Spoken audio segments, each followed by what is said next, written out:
kita sampai pada bagaimana kita melakukan waktu teduh ini. Untuk memudahkan kita mengingat, saya punya singkatan 3M di dalam kita melakukan waktu teduh. M yang pertama adalah kita menghadap Tuhan. M yang kedua, kita mendengarkan Tuhan. M yang ketiga, kita menanggapi Tuhan. Ingat bahwa waktu teduh adalah waktu untuk bersekutu, kita bercakap-cakap dengan Tuhan. Kita perlu menghadap, mendengarkan, dan menanggapi. Mari kita pelajari satu demi satu. Yang pertama-tama, apa yang kita lakukan untuk menghadap Tuhan? Saudara-saudara, di dalam Alkitab dikatakan, hatiku siap ya Allah, hatiku siap, aku mau membangunkan fajar. Kita mempersiapkan hati untuk datang kepada Tuhan. Inti dari menghadap Tuhan adalah mempersiapkan hati kita untuk masuk dalam hadirat-Nya. Beberapa ide bisa saudara-saudara pikirkan. Yang pertama, saudara-saudara bisa mencurahkan isi hati kepada Tuhan. Sebelum saudara-saudara membuka Alkitab, kita bisa menyatakan apapun yang dalam pikiran kita, apa yang ada dalam hati kita, kita curahkan kepada Tuhan. Tuhan senang mendengar apa yang kita mau nyatakan, seperti seorang anak menyatakan kepada bapaknya. Kemudian setelah sekian lama kita menghadap Tuhan, kita mencurahkan isi hati kita kepada Tuhan, kita siap untuk mendengarkan Dia. Hal yang lain, ide yang lain adalah kita bisa memuji dan menyembah Tuhan, sesuatu yang sangat umum kita lakukan. Saudara-saudara kalau bisa main musik, bisa ambil gitar, ambil keyboard, kemudian mulai menyanyi pelan-pelan dan menyatakan isi hati kita pada Tuhan melalui lagu itu. Atau melalui bacaan Mazmur, atau melalui YouTube video. Saudara-saudara bisa bikin playlist lagu-lagu yang akan menemani saudara untuk menghadap Tuhan. Saudara bisa menyanyikannya beriringan dengan playlist yang kita nyanyikan itu. Ada beberapa hal, ide-ide yang lain yang saudara bisa terapkan. Misalnya, saya suka berjalan-jalan sambil berdoa. Buat saudara-saudara misalnya bangun pagi dan rasanya badannya belum siap dan sebagainya, saudara bisa berjalan-jalan berkeliling sekeliling komplek rumah begitu, sambil berjalan-jalan sambil berdoa kepada Tuhan, menyatakan isi hati, menyatakan apapun yang ada dalam pikiran kita kepada Tuhan. Kemudian setelah berjalan berkeliling, saudara masuk ke dalam kamar, masuk ke dalam sudut di mana kita biasa melakukan waktu teduh. Itu juga bisa dilakukan. Beberapa bahkan bisa melakukan dengan cara mandi, Bapak Ibu Saudara sekalian. Waktu kita mandi sebelum saat teduh, waktu kita keramas, kita bilang, Tuhan, saya serahkan pikiran-pikiran saya sepanjang hari ini kepada Engkau, supaya Engkau mengisinya dengan pikiran-pikiran Kristus. Ketika kita mencuci kaki kita berkata pada Tuhan, Tuhan, tolong saya untuk melangkah dalam jalan Tuhan. Tuhan, pakai tangan saya untuk menjadi alat Engkau melayani dan menolong orang lain melalui kehadiran saya sepanjang hari ini. Selesai saudara mandi, saudara siap untuk masuk menghadap hadirat Tuhan. Salah satu hal favorit yang saya lakukan seringkali adalah sekedar berdiam diri di depan Tuhan. Tidak buru-buru buka Alkitab dan tidak buru-buru yang lain. Waktu teduh bukan sekedar satu daftar yang harus kita centang, kita sudah lakukan hari itu. Tapi kita spend time dengan pribadi yang mengasihi kita.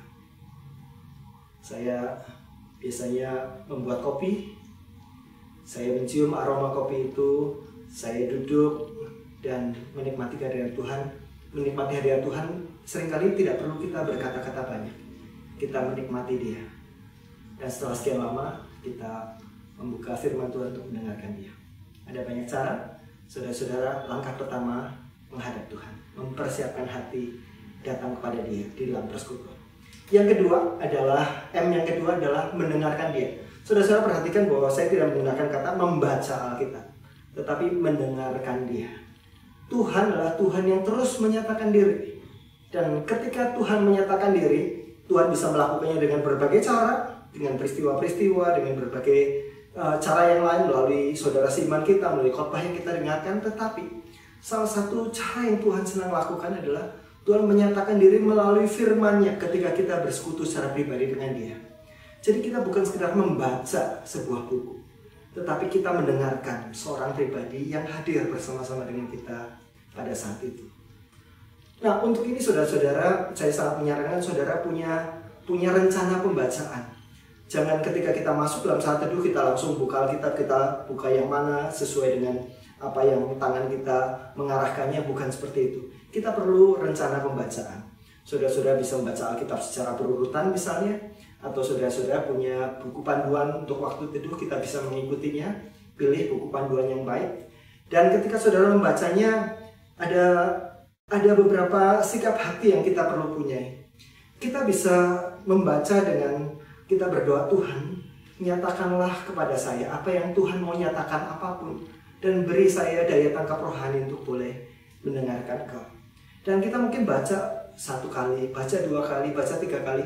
Bisa dari terjemahan yang sama atau bisa dari terjemahan lain. Terjemahan bahasa Indonesia, terjemahan bahasa Indonesia sehari-hari, terjemahan bahasa daerah, atau terjemahan bahasa Inggris misalnya. Dan ketika kita membaca itu mungkin ada 1-2 ayat yang menonjol, 1-2 ayat yang sepertinya Tuhan mau menyatakan sesuatu kepada kita pada hari itu. Dan ketika kita sampai pada ayat-ayat itu, kita bisa membaca ulang ayat tersebut di dalam kerangka pemahaman perikop atau pasal yang kita baca. Dan kita renungkan pelan-pelan. Kita pakai ayat itu sebagai doa kita kepada Tuhan. Dan saudara-saudara sedang membuka pikiran, membuka hati untuk Tuhan menyatakan diri kepada kita. Kita bisa merenungkannya bagian demi bagian, kata demi kata, ayat yang berkesan itu. Ada banyak cara yang lain. Saudara-saudara bisa mengaplikasikan metode penyelidikan Alkitab sederhana juga dalam waktu teduh saudara. Saudara bisa menggunakan misalnya study Bible. Ketika baca satu perikop, saudara-saudara melihat penjelasan dari perikop itu. Dan saudara-saudara ketika merenungkannya, saudara-saudara sudah juga diterangi oleh pemahaman yang menjadi latar belakang dari ayat-ayat yang kita baca. Itulah langkah yang kedua, mendengarkan Tuhan. Selanjutnya setelah kita mendengar Tuhan berbicara melalui firman-Nya, apa yang akan kita lakukan? Kita menanggapi Tuhan. Itulah M yang ketiga. Menanggapi Tuhan. Menanggapi ada 2 macam tanggapan, saudara-saudara.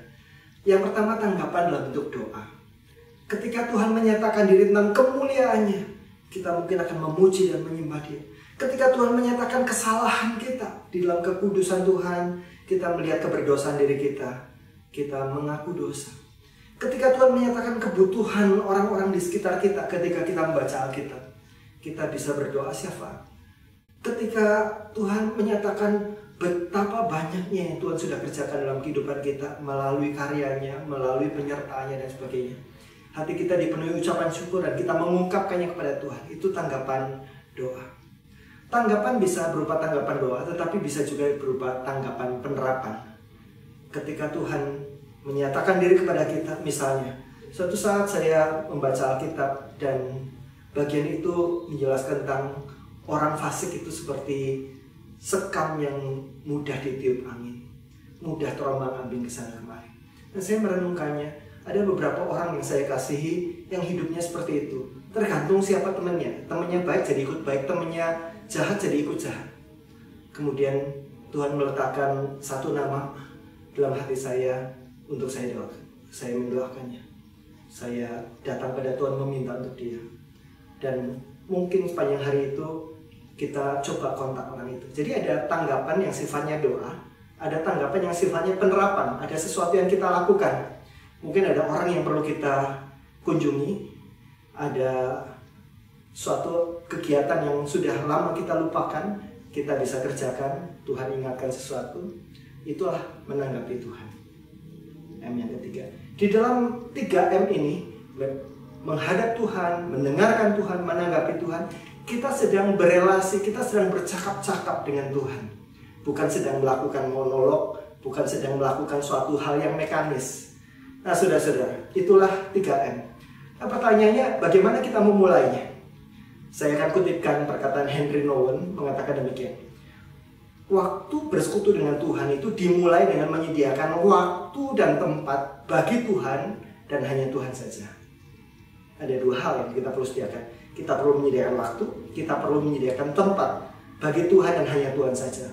Nouwen mengatakan jika kita sungguh meyakini bahwa Tuhan bukan saja ada, tetapi Dia juga hadir secara aktif di dalam hidup kita, menyembuhkan, mengajar, membimbing, dan seterusnya, kita perlu menyediakan waktu dan tempat di mana kita dapat memberikan perhatian kepada Tuhan dengan tidak terpecah, undivided attention kepada Tuhan.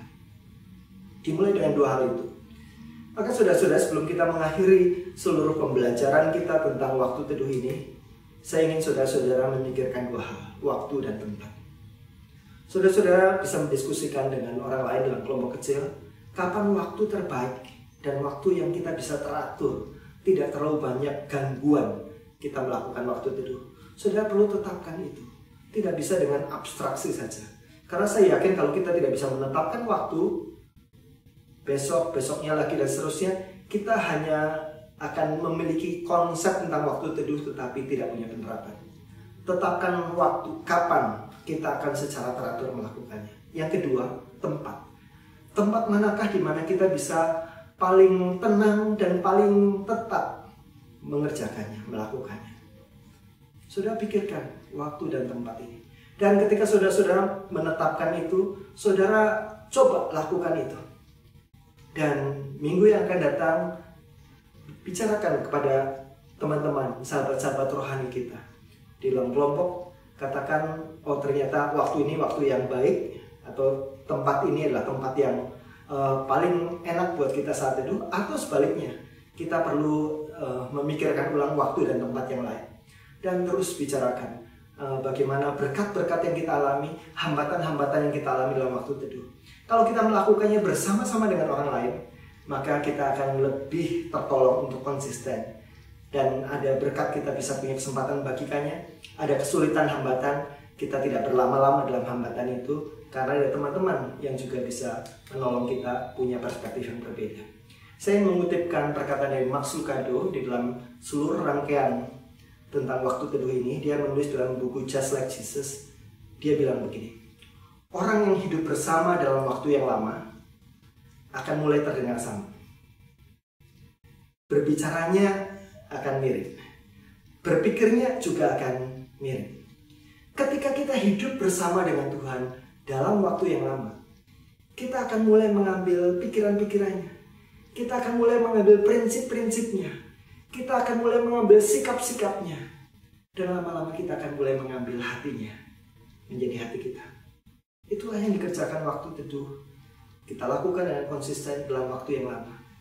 Maka hal-hal yang tadinya kita lakukan, dosa-dosa yang begitu mudah menarik hati kita, kita akan punya kepekaan dan sensitivitas. Tuhan tidak suka ini.